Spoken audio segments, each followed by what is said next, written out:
So we're going to be talking about your business numbers. So I have this spreadsheet here. This is actually something that we use in our team in the agency. We use with every single one of our clients when they come on board. It's really important for us to know the numbers, and therefore it's really important for you as an e-commerce online store owner to know your numbers too. And this is the most critical part of making any business work and scaling any business. It's knowing your numbers. So first of all, in this example, we have a $60 average order value. We typically like to see between $50 and $100. That's pretty much a sweet spot for average order value on e-commerce. And so in this example, it's $60. We always want to see upsells and bundles and other options for increasing the average order value, but I'll talk about that in a moment. Then we break down the landed costs, product costs, and shipping costs, which is all collectively cost of goods sold. And we break it down so that we can see where might there be an opportunity to continue to improve this number here, which is calculated from the above. And this is the most important number on this spreadsheet, which is your profit margin. We typically like to see anything above 70%. So in this example, we are above 70%. It's 76.5%, or a bit more than 76.5%. And so still, regardless of it being above 70%, we've actually seen clients at 85%. And we still look at these costs and we still try to see where can we improve the percentage, the profit margin even further. So some examples here, so that's where we start. So some examples here are, like I just mentioned, upsells, bundles, etc. To improve, you can increase your average order value. So look at what that does when you do $70 instead of $60. Now, all of a sudden, our profit margin is at 80%. So I'm going to go back to this example. Your costs, I generally say, don't touch, because that's the quality of your goods. Obviously, if your costs were outrageous and therefore lowering your profit margin, then you do need to look at that. But generally, the reason why we don't want you to touch your product cost is because that is the value that your customers are going to receive, to be honest. So you don't want a customer who thinks that your product is cheap and not worth the price that they paid. So therefore, generally, this is the last place that we look at to cut costs. And customer service, as we'll talk about, is incredibly important to making your business scale, which is why it's generally not recommended to cut down in this sense, the costs. Product packaging and shipping costs. So if it's enormous, then yes, we'll look at this. In this case, for $1, not enormous, probably not something that we need to spend too much time on. Shipping costs, well, $5. So that means that this example, they're probably offering free shipping for everybody. So this is something to look into, because then we say, wait a minute, what actually works better is something called a free shipping threshold. So instead of offering free shipping to every single person who lands on the site, teach your customers to purchase more. So teach them to purchase $70, $75, and that's when you'll pay for shipping. So anything below, they actually pay for, and look at that, profit margin 85%. Anything above, you'll pay for, so you have to now add this cost back in. And your profit margin, your average order value goes up as well. And look at that, also above 80%. So, and it pays over time to increase your average order value more and more in the examples that I just gave you, upsells and bundles, etc. As you can see here with your profit margin. Now, going back to the original example, if we scroll a little bit down here, now we have an ROI calculator. So this is actually based on not just on Facebook ads, it's on Google ads. This is really just paid social ads. And here we have the example of 3,000. We have 3x as an example here. But before we get to this, I'm going to just take your attention down to this last box. And this last box, in fact, is where we look at this line here. And this is the most important line that we focus on. So 1.3, that's your break-even return. So you put in ad spend, $3,000 for the month, and your break-even, you need to have a return of 1.3 in order to get your money back, right? And so the reason why we look at that is because that's the the North Star. That's the golden compass that we look at before we analyze whether a account should be scaling. So 1.3 means that you put in $1, you get $1.30 in return, and that is your break even because that's the cost that it took to actually produce the products in order to sell was equivalent in this example of 30 cents. So obviously we're not selling 30 cents worth of products, but that's important to understand because when people say, you know, I really need 4x, I really need 5x, they are saying that because of the numbers that they're looking at today, but they're not thinking about the numbers at scale because there's a difference between fixed and per product costs.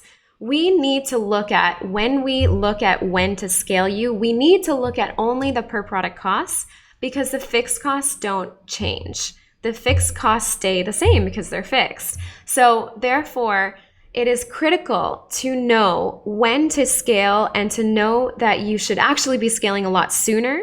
And I'll give you an example and reasons why people generally wait too long, and that actually is why most businesses fail. So let's look at a conservative example of 2x. We know that from a per product profit margin, again, not taking into account your fixed expenses, that anything above 1.3x is profitable at scale. Again, at scale. 3,000 per month in this example is not at scale yet. 2x is very conservative. So we're taking very conservative numbers in this example. So you put in $3,000 for the month, you get 2x in return. You're obviously not really making a profit because you have expenses to pay for in this $4,600 that you're getting in return. But now let's talk about having scaled you to 50,000. And now in the same example, taking the same profit margin percentage per product profit margin, you now have 76.5 or a bit more than $76,500 per month. That's a number that you probably could cover your fixed expenses with. So that, and look at how conservative we are with 2x. So the time to scale from 3x to 50x, choosing to scale sooner rather than waiting a year until you get the 4x makes a huge difference. And let me tell you something else. In fact, the Facebook algorithm will work to your benefit because it will have more data. When you are advertising on Facebook, when you're advertising on Google as well, you're actually buying data. And so you're letting the algorithm in both examples learn faster and therefore learn who your customers are at a faster rate and have more data because it's taking statistical analysis, and the more data that it has, the more information it has to make a better decision of who to show the ads to. So really, this 2x could very easily be 3x, 4x, 5x at scale because you're providing these platforms with so much more data and information. And now look at what we're looking at. With 50K ad spend, you have now increased your return. You are, let's say in this example with 4x, you actually have a return on ad spend, a ROI ultimately of $153,000 per month. And then of course you cover your fixed expenses from there. So the next point is returning customer rate and lifetime value. So not only does the algorithm learn faster as you scale, but you also have the opportunity for customers to come back on their own because they love your brand and your products, and to come back and purchase a second, third, fourth, or fifth time without putting any extra ad spend. So then you're multiplying, tripling, quadrupling by that percentage of customers that return many times over. And this, in fact, could double, triple, quadruple on that percentage. Let's say a good returning customer rate is 30% to 40%. We've even seen as high as 50%. So imagine that half your business actually comes back and purchases twice, 3 times, 4 times, 5 times, just for loving your brand and not needing to actually have extra ad spend behind it. So therefore, your returning customer rate, and LTV stands for lifetime value, which really goes into the same metric, returning customer rate, Lifetime value is how many times they actually purchased in their lifetime. Returning customer rate is the percentage of times that they do, of your customers that do come back and purchase more than once. And returning customer rate generally is the number one most important metric to your business to understand. And that is for the reasons that I just told you. So that is absolutely critical. All multi-million e-commerce businesses know these returning customer rates so well. They know their customer loyalty rate, and that is the metric that they go after because they know that this is what will continue to help them multiply and scale and continue to grow.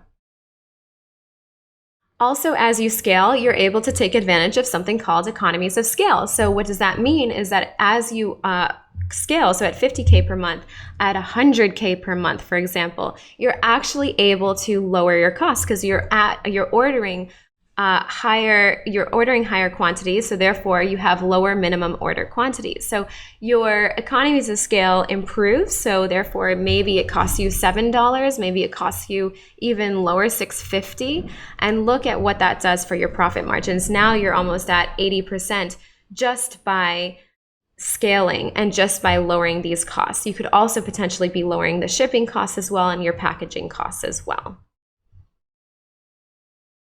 And another important point is that, of course, I talked about upsells and bundle options. So you're always looking to improve your average order value. So let's say you improve it now to $70 instead of $60. That once again has improved your profit margins, and now you're looking at an 82%. Now let's see now at scale, what does that mean for your return, what you get at the end of the day in your pocket? Well, at 100,000, and let's go back to 3x, even though you could easily be at 4x, but let's just go back to 3x as a realistic number and maybe even slightly conservative, because I like to work with conservative numbers here to see what a realistic / even the worst case scenario in a case at scale, you're actually earning, or you're having at the end of the day in your pocket $246,000 per month, by the way, in this scenario when you are putting in $100,000 for paid social media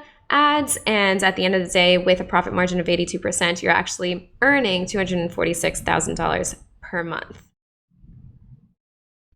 So why you should actually build a business to sell. And the reason is because that forces you to understand what is a business asset. So what are the actual assets that you should focus on that actually has asset value that you can sell in the future. So number one are your customers. So if you own your customer data, like in your CRM, or one way also is to actually have this in your Shopify store, so in your actual proprietary website, and most people use Shopify, some WooCommerce, etc.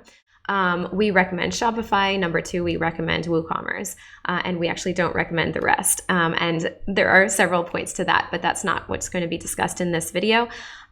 So number one is owning your customer data. If you're on Amazon, it can be a great strategy, especially for getting reviews.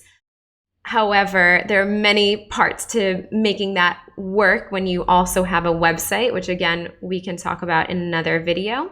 However, for the sake of this video, we're talking about assets, and you actually don't own your customer data when you're selling on a platform like Amazon or Etsy or eBay, etc. You really only own your customer data when you have your own proprietary website through Shopify. And you should have a separate CRM. Even though Shopify has a CRM, you should have a separate CRM such as Klaviyo.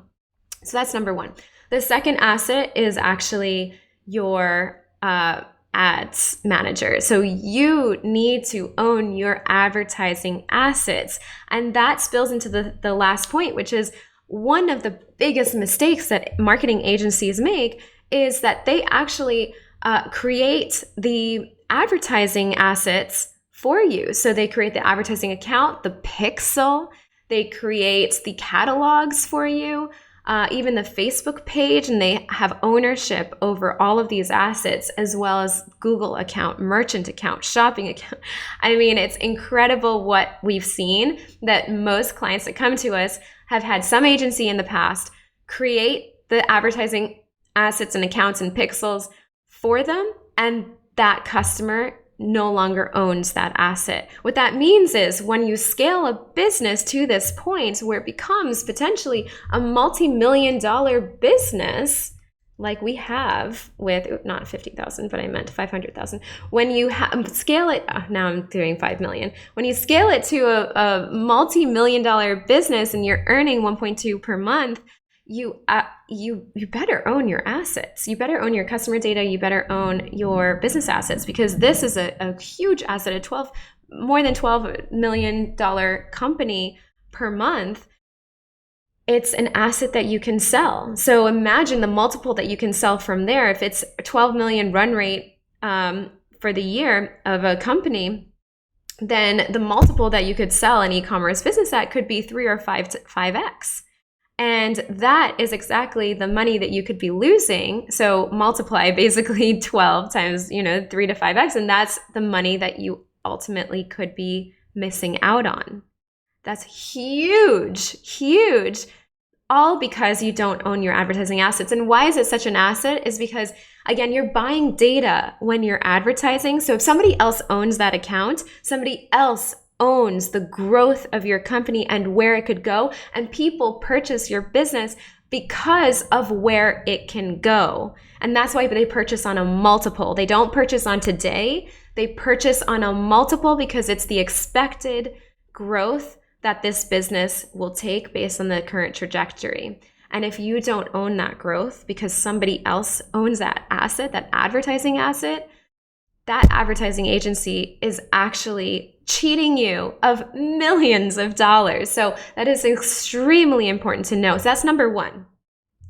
A second big mistake is that advertising agencies don't actually do a deep dive into the customers to really understand who your customers are. What we do is we do a result action plan. So we do a strategic review where we deep dive into every single aspect of your business, your website, to make sure that the conversion rate is there, your social media ads, your organic ads, your content, your email marketing, your Facebook advertising account, your Google advertising account, your creatives, your videos, your photos, the other content that you have, the process of receiving your products, the actual process. That we do have a secret shopper, and we see A through Z. What is that process, and what actually comes in the mail? How does it look? What other assets do you provide to your clients that gets them to potentially come back to your store and purchase again?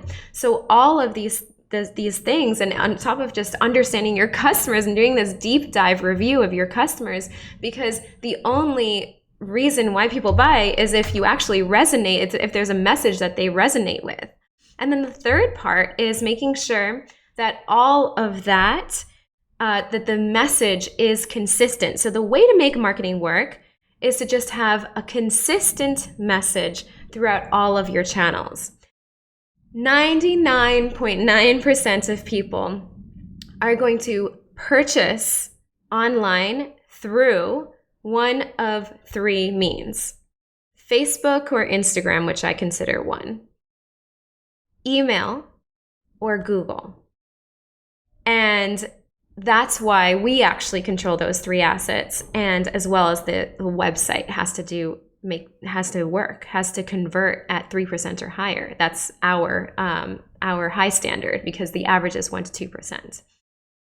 So if an agency is able to have consistent messaging across all of these platforms, then the way that we do, then we are actually able to leverage all of those platforms, and the messaging needs to be consistent, because that's the only way that marketing works. And that's another issue. That's another problem, that a huge mistake that marketing agencies make, is that they actually don't have an integrated team, and therefore they either just work on one channel, so they're only Facebook ads, or they're only Google ads, or they're only email marketing, and the messaging is not consistent. Or they do the different channels, but they hire contractors, and so none of the contractors talk to each other. We have a very strict and systematized way of actually communicating, besides obviously our regular team meetings. but our reporting is also integrated, and everybody is looking at the other channels to make sure that what kind of learnings they can take to their channel. And I usually say the 3 channels that I mentioned, I mean, your website is foundational, but the 3 channels, Facebook ads, Google ads, and email it's not 1 + 1 + 1 = 3. It's actually 1 + 1 + 1 can equal 100 if you do it right, because you can leverage upon each other. And then, of course, the messaging has to be consistent across all 3 plus your website. So those are the 3 critical mistakes that most advertising agencies do. And that's honestly why they typically don't see much results. And there you are signing a 3-month contract, and at nearing the end of the 3rd month, you haven't scaled, you're not even seeing a good return, you're losing money, and you're just ready to cut your losses. We don't do it that way. We do it differently. And how we do it is that we start with a result action plan. We go through all of what I just mentioned, including this calculator, including the website review, including all review of every single aspect of your business. It's usually about 40 pages long on average, but it's a working document. And the next step after that is we implement everything that we say. So we control the whole process. We have a copywriter on our team. We have a web developer and CRO specialist. We have media buyers for Facebook and Instagram. We have media buyers for Google advertising. We have an email marketer. We have people looking at the creative. We have analytics as well, looking at the data and pulling the data.